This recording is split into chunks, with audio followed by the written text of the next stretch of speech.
President Trump will witness the signing of what he talked about, a U.S.-brokered ceasefire deal between Cambodia and Thailand. It will end months of border conflict over a territorial dispute. The agreement comes after Trump threatened to suspend trade talks with both countries. And once the deal is signed, President Trump will participate in other events at the summit. He will then travel to Japan and South Korea. Now, the main event is Trump's meeting with Chinese President Xi Jinping at the sidelines of the economic summit in South Korea. The two leaders are expected there to discuss several key issues, including tariffs, trade, the war in Ukraine, and rare earth exports. The pivotal talks come as tensions between the world's two biggest economies continue to rise. President Trump will also meet Japan's first female prime minister in the days ahead. She was sworn in this week. And Mr. Trump is also pushing for a meeting with North Korean leader Kim Jong-un. It's still not clear, though, if that will actually happen during this trip. But joining me now to break all of this down, Fox News contributor, research fellow at the Hoover Institution, and director of the Institute for Diplomacy, Security, and Innovation at Pepperdine University, Kyron Skinner. Kyron, thank you for joining us this morning. We are hearing President Trump speak and talking about not only the ceasefire agreement that we will see signed by Cambodia and Thailand, but also a new trade deal announced with Cambodia. Unbelievable. This, as President Trump just stated, is his 8th round of peace deals around the world. And many Americans probably are not familiar with the conflict between Thailand and Cambodia at that border and how militarized it was and how deadly it could be. But President Trump has systematically gone around the world to conflicts, small and large, and said, we're slapping tariffs on you. If you don't come our way in terms of trade, you won't do business with the United States if in the absence of resolving your conflict. And we're seeing nations go in the direction of peace and security. It doesn't mean in detail that all will work out, but what it does mean is that there is a new spirit of peace and cooperation in the world that wasn't there 12 months ago. And Asia's really important for the United States. So much of the major economies in that region sell their goods in the United States. China, that you just mentioned, in terms of rare earths and the whole range of issues in these huge economies, the United States and China. Trump is starting his trip with an agreement. It's a signal to China that he's able in the region of Southeast Asia to achieve something that the Chinese leader could not. Kyron, talk to me more about this, using trade as a way to broker peace deals like this one. He announced this Cambodia trade deal, critical minerals in this agreement, is it not? Yes, it's really important and to understand why this idea of commercial diplomacy is important in Trump 2.0. I served in the Trump first term, as you know, and we tried this and it happened, but not at the scale and scope that it's taking place now. In the last few years, President Trump has been able to refine and further define his argument around commercial diplomacy as a way to achieve peace and security. And we're witnessing it in this arena I think, at a level that we haven't even seen in the other conflicts, largely because trade with the U.S. is so central for the Asian countries that he's engaging with on this trip. They really understand that resolving their conflict is critical to having access to U.S. markets. I actually think it's that simple, even though hard in detail. Right. Now, Trump did mention kind of the main event. He said he will be meeting with the Chinese president in the days to come. How important is that in the rising tensions between China and the U.S. over trade? You're asking the really important question, and this is the key meeting, I think, in the Indo-Pacific in 2025. The first time that President Xi and President Trump will have met since President Trump assumed office in January. It's a critical meeting at that level. But there are many issues that Trump wants resolved. He wants a big deal. He's a deal maker. He wants to leave Asia with something major in his hands regarding China. He wants a reversal on China's blocking rare earths for many nations, including the United States. He wants U.S. companies to have greater access to Chinese markets.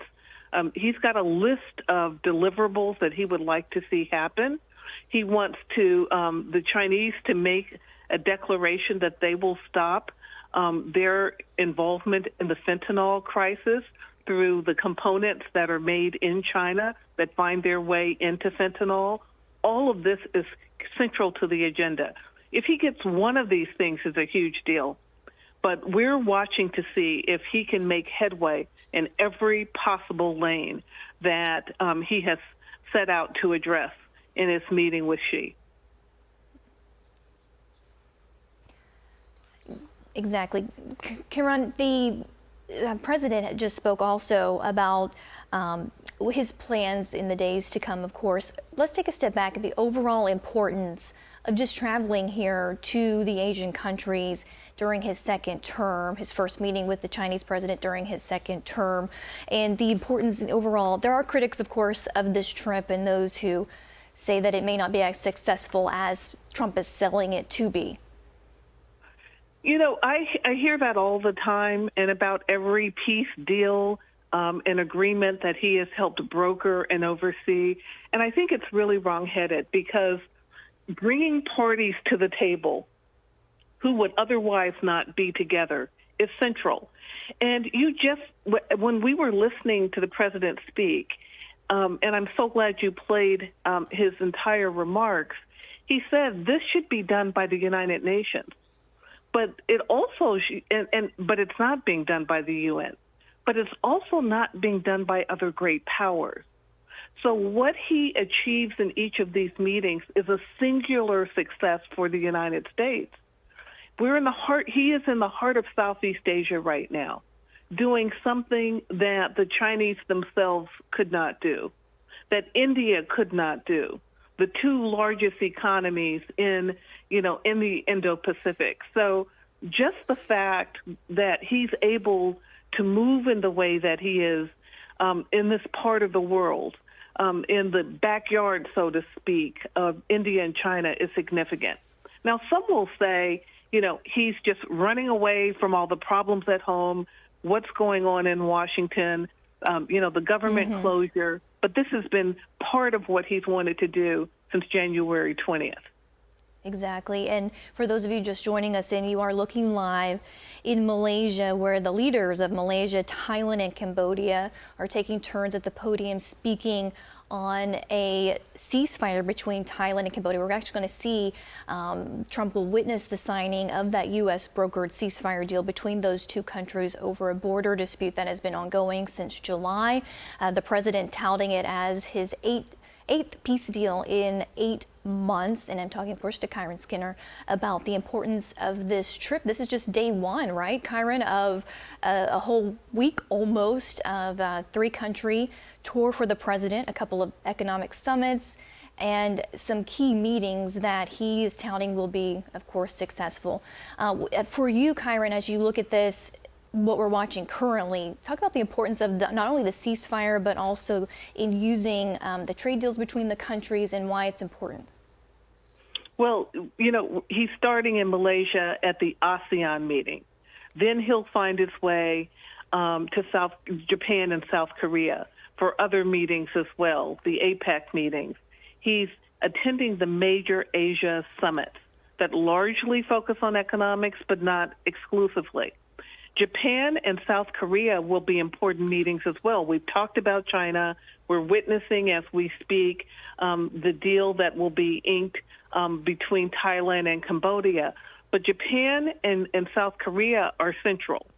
One, and we have to give credit to the Biden administration for this, the settlement, the entente, if you will, between Japan and South Korea, with the U.S. joining in a trilateral relationship, needs to be reinforced.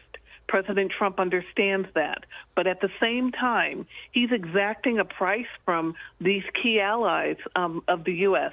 He wants billions and billions of dollars of Japanese and South Korean investment in the United States. And that's part of the reason he's on this tour as well. And those leaders understand his mission. And Americans are hoping he is successful, especially American farmers, right, Kyron? Absolutely. And, you know, with China, and this takes us back to China, the issue of agricultural products, especially soybeans, right now under the controls from the Chinese where they aren't purchasing these products, that's very damaging for the U.S. economy, for the American farmer, for the rural voting bloc that has supported Trump. And Trump wants to address it. He wants that to be reversed in particular. And of course, we are watching three of the leaders speaking currently. We're waiting on the signage of Trump to witness that, but we are receiving note. We're not actually listening to the speaker, but the Prime Minister of Cambodia had just said that he did nominate the president for the Nobel Peace Prize, not only for his work there, but of course the peace between Cambodia and Thailand. That's one of the things that came out of his speech as well. But look, Kyron, they are now, looks like they are signing the U.S. brokered ceasefire deal between Cambodia and Thailand. Talk to me more about the conflict there and why this was important for the president. You know, there are conflicts all over the globe, and border conflicts tend to be among the worst. You remember earlier in the year, the India-Pakistan conflict. Why is that so important? Well, both sides have nuclear weapons. But border conflicts unresolved have huge consequences, not just for the nations, but for the whole region. And it's part of the reason Donald Trump started his time in office in the second term focused on our own southern border. This is, to me, for those nations, it will provide relief for people. It will save lives. And Trump talked about that. He has a severe allergy to people losing their life in war. That's something that he doesn't want to see. For him, that's critical. But it also gives their leaders time to address other issues of their economy, social policies that often get put on hold in conflict. And that is, to me, makes Trump a very interesting, if counterintuitive president. He really cares about people, and not just the American people, but people all over the world who are suffering under the harsh conditions of international conflict. And here we are, we can see all of the leaders standing together, the leader of Malaysia, Thailand, and Cambodia, and of course, President Trump. Let's listen in for a second.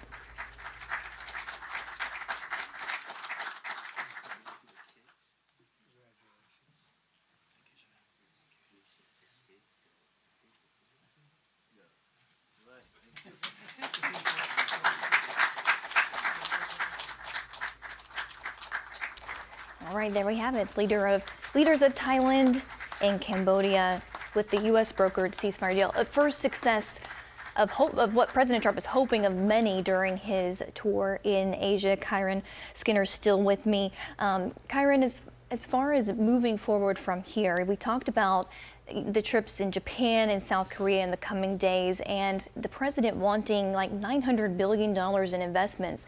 A lot of people thinking that he may not be able to quite get there. What is your prediction as far as how successful those negotiations may be?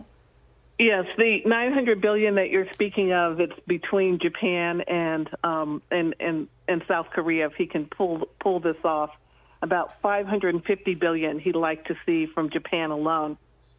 I think he will get close, and here's why. He will be meeting with the new leader of Japan, first woman, and you've mentioned that earlier. She, in her initial remarks to Parliament, noted that she will substantially increase defense spending. Music to Donald Trump's ears, his pillar of the Trump doctrine of burden sharing. Right away, she's moving in that direction. That signals to me that she understands how important the commercial side of the relationship is. And we have to work very closely with Japan because, as you know, we have more troops in Japan than anywhere else in the world. And it's a very important base for us. And so I think we're going to see some success there. Mm-hmm. And South Korea is one of our oldest Cold War era allies. And we have an important military presence there as well. This has to work for this trilateral relationship, because together we need each other to counter China. And they understand it. They're in the neighborhood much better than Washington does. Yes, exactly. Of course, high-stakes meeting with the Chinese president also to come as well. And talk about the importance of that and what we may see come from that. If any little lessening of tensions would be seen as a huge victory for the president, would it not? It would, but I think it's one part. Like I really appreciate the way this trip is being unveiled. It's starting with Southeast Asia having a deal between Thailand and Cambodia that no one else could actually broker with the level of credibility that President Trump was able to achieve.